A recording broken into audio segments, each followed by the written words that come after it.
Saudara membahas soal komedi Panji bertajuk Mensrea yang berujung pada pelaporan polisi. Kita bahas bersama dengan anggota Komisi Kepolisian Nasional atau Kompolnas Mas Yusuf Warsim dan juga Ketua Umum Yayasan Lembaga Bantuan Hukum Indonesia atau YLBHI Mas Muhammad Isnur yang telah bergabung bersama kami di Kompas Petang.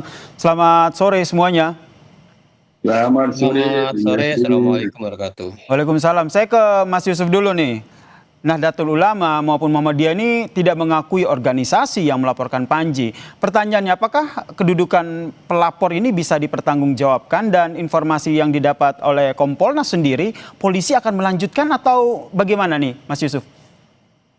Baik, terima kasih Bung Yasir. Jadi posisi Kompolnas tentu memantau bagaimana respon dan sikap kepolisian yang itu sudah kita lihat di dalam rilis bahwa ini yang masih kami akan lakukan klarifikasi apakah LP-nya sudah memang benar-benar diterbitkan, kemudian ada surat tugas untuk melakukan penyelidikan dan kemudian ada rencana-rencana penyelidikan yang akan dilakukan.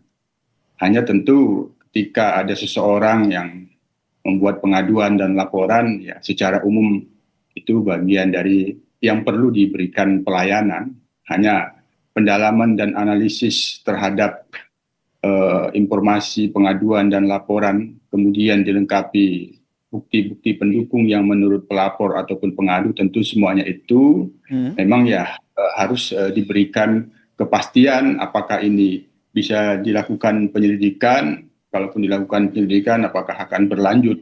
Tentu proses semuanya itu dalam proses penyelidikan nantinya kalau apabila memang benar sudah ditetapkan tugas penyelidikan, maka tentu pihak-pihak yang pelapor dimintakan klarifikasi termasuk legal standingnya, setidaknya apakah pelapor ini benar-benar dalam posisi sebagai korban terhadap delik yang diadukan sebagai anggota Nahdlatul Ulama ataupun anggota Muhammadiyah, apakah pelapor ini punya aktivitas di dalam kepengurusan baik di NU maupun di Muhammadiyah atau di organisasi-organisasi sayap organisasi yang disebut organisasi otonom kalau di Muhammadiyah. Atau jadi itu yang harus di cross check lagi ya, meskipun dari NU maupun Muhammadiyah sudah menyatakan bahwa mereka tidak bagian dari organisasi yang melaporkan. Saya ke Mas Isnur. Mas Isnur sendiri melihatnya seperti apa? Kedudukan pelapor ini bisa dipertanggungjawabkan dan menurut Anda laporan dapat dilanjutkan? Iya, sebelum ke pelapor, Mas, apa yang dilakukan Panji itu bukan tindak pidana. Itu bagian dari berkesenian, berkebudayaan, kritik sosial, bagian dari jaminan yang dijamin oleh konstitusi, di mana orang bisa berpartisipasi secara terbuka. Jadi tidak ada tindak pidana di sana. Apalagi misalnya tadi disebutkan ada pelaporan penghasutan. Penghasutan apa? Apakah sudah baca itu polisi pasal KUHP yang baru?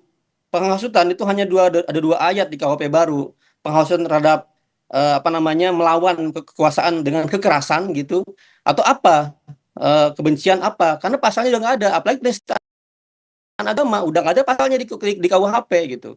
Itu pertama. Jadi seharusnya polisi tidak meneruskan sama sekali. Ini sudah terang benderang bukan tindak pidana. Apalagi memanggil terlapor buat apa? Kalau ini bukan tindak pidana, ya hentikan proses sejak awal gitu. Coba kalau emang nggak paham KUHP, konsultasilah dengan kejaksaan.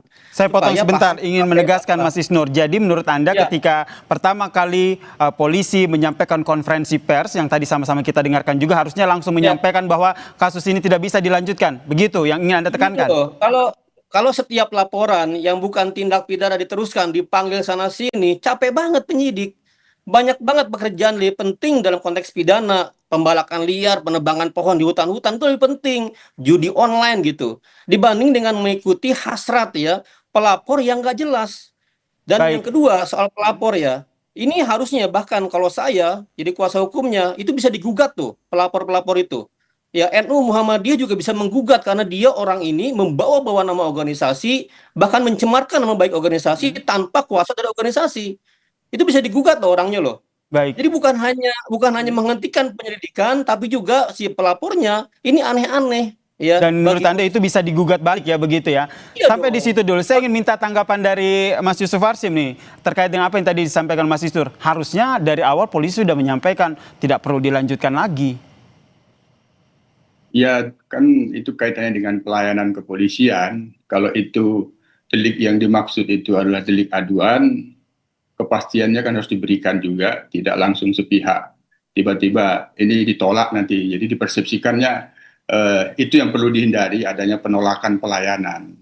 Prosesnya kita dorong bahwa semua apa yang disampaikan oleh pihak pelapor itu ya diklarifikasi, termasuk apakah pelapor itu punya kedudukan hukum tidak, mengatasnamakan sebagai korban Muhammadiyah. Dan dari pihak Muhammadiyah, sejauh yang NU dan Muhammadiyah memberikan pernyataan di publik itu malah mengundang klarifikasi. Itu artinya mengundang klarifikasi untuk dimintakan klarifikasinya secara resmi, sehingga secara formil Muhammadiyah ataupun NU memberikan seseorang yang dikuasakan bahwa itu dijelaskan di depan kepolisian, di depan penyidik bahwa itu tidak bisa mengatasnamakan apapun yang disebut aliansi atau apapun dengan menyebut terminologi Muhammadiyah ataupun NU. Nah, proses ini kan semuanya itu bagian dari proses pelayanan.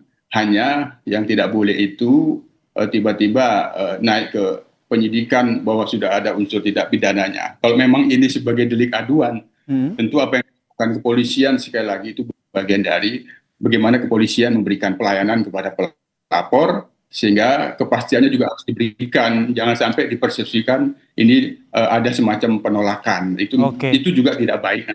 Dikhawatirkan itu ya, sehingga prosedur ini masih terus dilanjutkan. Mas Isnur. Ya gini loh, polisi itu harus paham.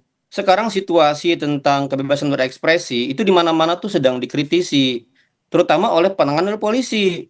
Kan harusnya belajar dong bagaimana misalnya memproses Haris Azhar dan Fathia, memproses Daniel Tangkilisan, memproses banyak sekali aktivis atau kemudian orang-orang yang berekspresi. Ujung-ujungnya kan ini bukan tindak pidana.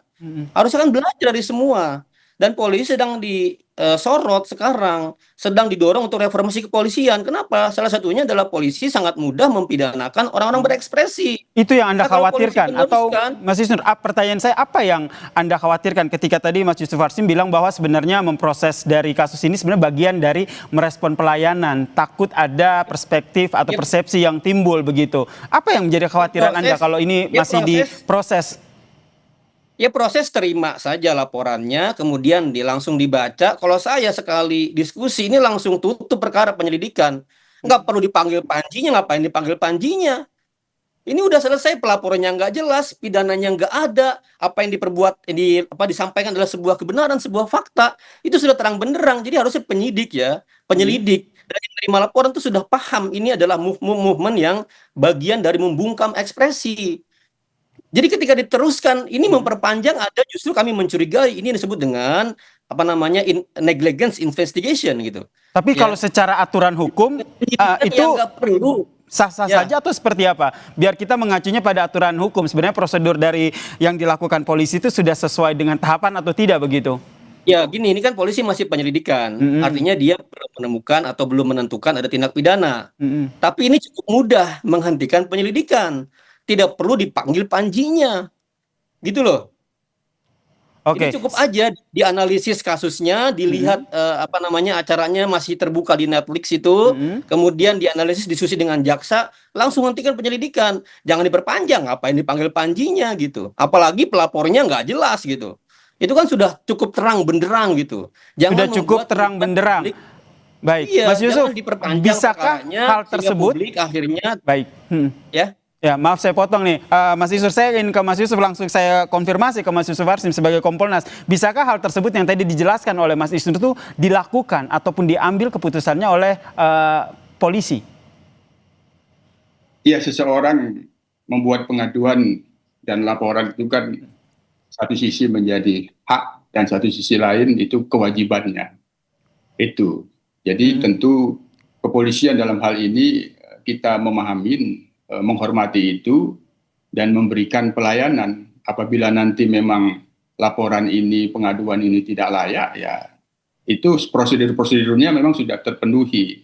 Misal, apakah pelapor ini punya kedudukan hukum tidak mengatasnamakan, punya hak sebagai korban, sebagai eksponen Muhammadiyah, yang tentu kan tinggal dibuktikan saja apakah pelapor ini punya keanggotaan Muhammadiyah atau NU, punya aktivitas selama ini sebelum membuat laporan sebagai warga NU ataupun warga Muhammadiyah. Ketika mereka menganggap dirinya punya hak, tentu kan punya hak membuat laporan dan pengaduan. Hanya persoalannya apakah pengaduan dan laporan itu ada unsurnya atau tidak. Saya kira proses ini tetap harus dihormati. Nah, sementara dari pihak Muhammadiyah dan NU di publik itu memberikan klarifikasi, ya perlu juga memberikan klarifikasi secara resmi juga bahwa atas nama pimpinan pusat atau atas nama pimpinan besar Muhammadiyah, siapapun yang mengatasnamakan itu hanya orang per orang atau individu-individu. Itu juga penting untuk jadi pegangan kepolisian. Balik lagi dengan pertanyaan saya tadi, Mas Yusuf. Jadi menurut Anda, polisi punya opsi nggak sih kalau seandainya seperti yang tadi disampaikan oleh Mas Isnur, langsung menyampaikan bahwa kasus ini tidak bisa dilanjutkan? Jangan dijawab dulu, kita perbincangkan usai jeda. Tetaplah bersama kami di Kompas Petang.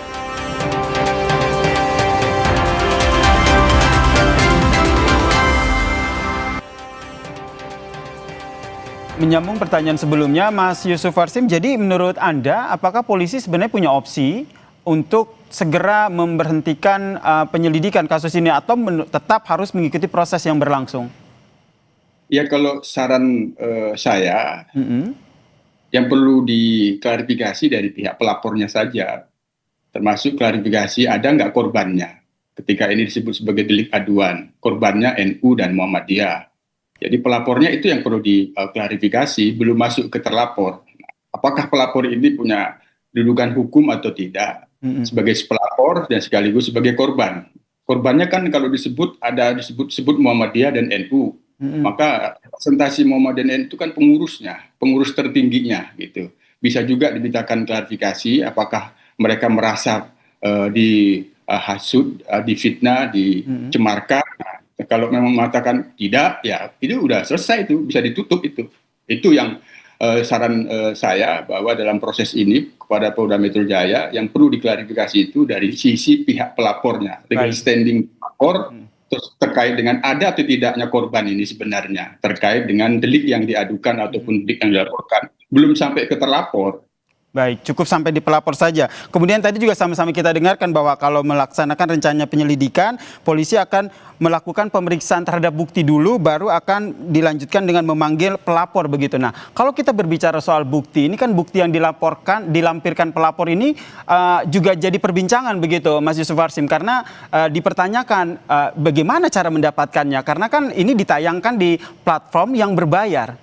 Sedangkan bukti yang diberikan itu kan dalam bentuk flash disk begitu. Menurut Anda ini bisa jadi salah satu acuan polisi bahwa ternyata bukti ini juga bisa jadi tidak kuat? Ya bisa saja itu, tapi yang paling pertama dan utama dan sangat mendasar sebenarnya ketika ini delik aduan, maka pengadu pelapor ini punya kedudukan hukum tidak sebagai korban gitu. Nah, korban yang disebutkan golongan kelompok NU ataupun Muhammadiyah, meskipun katakanlah mereka katakan sebagai anggota NU, ada kartu anggotanya, anggota Muhammadiyah, apakah ketika mereka buat laporan pengaduan ini diberikan surat tugas tidak untuk membuat pengaduan? Itu yang makanya sangat penting. Dari pihak pelapor ini sudah ketahuan nanti bagaimana posisi laporan ini, layak atau tidak, termasuk ya perlu dilakukan klarifikasi langsung saja. Yang disebut-sebut korban itu sekali lagi kan lembaga, kelompok, golongan. Ada pimpinan tertingginya, merasa sebagai korban tidak? Oh tidak, kami tidak, ini bukan kami tugaskan, ini nggak ada. Udah, itu kasusnya sudah terlihat apakah ini bisa layak atau tidak ketika kita dudukkan bahwa ini delik aduan. Oke, mengedepankan konfirmasi sehingga ada kesamaan kedudukan ya, baik pelapor dan terlapor di mata hukum begitu. Kalau Mas Isnur sendiri melihatnya bagaimana? Tadi saya masih tergelitik dengan kekhawatiran bahwa kenapa akhirnya tidak segera dihentikan penyelidikan kasus ini. Apa yang menjadi kekhawatiran Anda? Gini loh, polisi itu sebagai alat negara untuk melindungi rakyat dan melindungi hak asasi manusia. Kepolisian punya undang-undang kepolisian yang jelas sekali headline-nya soal hak asasi manusia. Soal peraturan Kapolri implementasi hak asasi manusia itu jelas semua. Harusnya ini menjadi pedoman ketika mereka menerima kasus gitu. Jelas ini bagian dari upaya untuk membungkam dan melanggar hak ekspresi hak asasi manusia di situ. Dan ini kan etalase, apakah kepolisian memberikan pendidikan yang baik? Pak Kapolri, Pak Listio Sigit berulang-ulang bahkan mengundang dengan sengaja para komika untuk mengkritik internal kepolisian. Itu kan komik ya, komika atau apa stand up comedy itu kan sudah menjadi standar yang dilakukan oleh kepolisian berulang-ulang mengundang para stand up comedy. Nah, sekarang tiba-tiba ada orang stand up comedy, orang komika, kritik terbuka ya, dilaporkan dan diproses. Artinya ini bertentangan dengan semangat, dengan edukasi publik, dengan presisi jargon yang disampaikan oleh Pak Kapolri. Jadi menurut saya sih Pak Kapolri, Pak Kapolda harus menaruh perhatian serius ya kepada para penyelidiknya untuk tidak bermain-main dengan ruang kebebasan berekspresi, untuk tidak bermain-main dengan tindakan-tindakan yang mengancam demokrasi, untuk bermain-main dengan tindakan yang melanggar Undang-Undang Dasar 45, Undang-Undang Kepolisian dan Peraturan Tentang Kepolisian sendiri. Bagi saya ini adalah gangguan terhadap demokrasi kita, gangguan terhadap hak asasi manusia kita gitu. Jadi ya tegas-tegas saja polisi ini gitu. Oke. Cukup diterima laporannya, dianalisis, kemudian dihentikan penyelidikannya. Selesai urusan. Oke. Berikan atensi penyelidikan kepada yang lebih penting lainnya, lebih serius ya. Sekarang kita lagi serius menangani deforestasi, pembalakan liar, penambangan liar di mana-mana. Itu yang diselidiki. Ngapain fokus di mempidanakan stand up comedy gitu. Mas Isnur, saya Habis juga waktu ingin kita- minta pendapat Anda terkait dengan pemeriksaan barang bukti ini. Ya sekali lagi Ya kan, itu juga aneh nanti dianalisis gitu. Mm-mm. Walaupun sekarang di KUHP baru itu dimungkinkan bukti-bukti elektronik, tapi harus didapat dengan legal. Jadi pertanyaannya, apakah ya download terhadap platform itu adalah bukti atau cara yang legal? Nah itu lain lagi tuh. Kalau kemudian didapatkan dengan cara-cara yang tidak legal, lain lagi buktinya dianggap tidak sah gitu. Itu harus dilihat juga gitu. Dipertanyakan, makanya penyelidik itu harus kritis. Kritis apa? Terhadap substansinya, pasal yang dilaporkan mengancam apa dan lain-lain. Bukti yang disampaikan, profil pelapornya gitu. Itu Jadi secara semua tidak harus langsung saran dari Kompolnas, Mas Yusuf Warsim tadi, Anda keberatan begitu ya, Mas Isnur? iya, ya ini kan kalau Pak Yusuf kan normatif, dalam artian dia perlu mengapresiasi atau memberikan kesempatan buat pelapor juga melaporkan. Ya nggak apa-apa, terima laporan. Tapi kan juga tadi Pak Yusuf bilang, ya nggak usah periksa terlapornya, nggak usah periksa panjinya. Kan itu statement Pak Yusuf. Jadi saya sepakat juga, periksa pelapornya, tanyakan barang buktinya, tutup close perkara. Oke. Nggak usah diperpanjang lagi, gitu caranya. Mas Yusuf, menurut Anda polisi juga akan seperti itu? ya sekali lagi ketika ini adalah delik aduan, kan korban itu harus ada gitu. Bahwa apakah pelapor ini punya kedudukan hukum sebagai korban yang merasa sebagai kelompok dan golongannya yang itu dicemarkan, difitnah atau tidak gitu dengan terminologi sebagai kelompok golongan NU atau kelompok golongan Muhammadiyah. Dari pendalaman dan klarifikasi pelapor ini sangat penting sehingga ketika memang mereka tidak bisa dijadikan korban dan bahkan bila perlu ya perlu diklarifikasi secara resmi dari pihak yang benar-benar bisa dijadikan korban itu kan yang representatif itu kan pimpinan besar NU, pimpinan pusat Muhammadiyah yang menyatakan bahwa kami tidak merasa dicemarkan, itu yang membuat laporan pengaduan itu adalah pribadi-pribadi yang tidak bisa mengatasnamakan sebagai NU ataupun Muhammadiyah. Nah, ketika itu ada konfirmasi, ada klarifikasi di depan penyidik seperti itu, ya sudah tidak ada lagi kasusnya, artinya tidak memenuhi syarat untuk dilanjutkan. Oleh karena itu saya tegaskan sekali lagi, saran kita kepada penyelidik lebih bagus memastikan klarifikasinya pada pihak pelapor dulu. Untuk memastikan apakah sebagai korban benar atau tidak gitu. Menurut Jadi, Anda apa yang dilakukan oleh polisi yang seperti Anda sarankan tadi sebagai Kompolnas akan juga mengantisipasi kekhawatiran yang disampaikan oleh Mas Isnur tadi bahwa ini bisa jadi upaya untuk membungkam kritik. Jangan sampai citra polisi juga jadi jelek gara-gara dinilai tidak bagus begitu dalam mengusut kasus ini.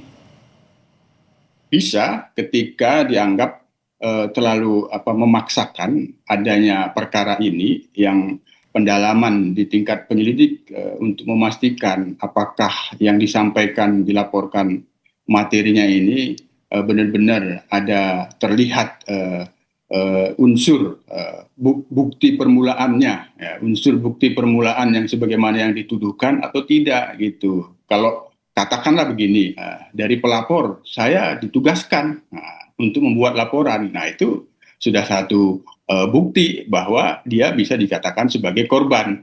Sekali lagi itu yang perlu kita pantau, yang kita dalami. Posisi yang dilakukan oleh Polda Metro Jaya ini ketika menyebut penyelidikan, ya di pihak pelapornya dulu dipastikan sebagai korban benar atau tidak. Jangan-jangan bukan. Nah, itu.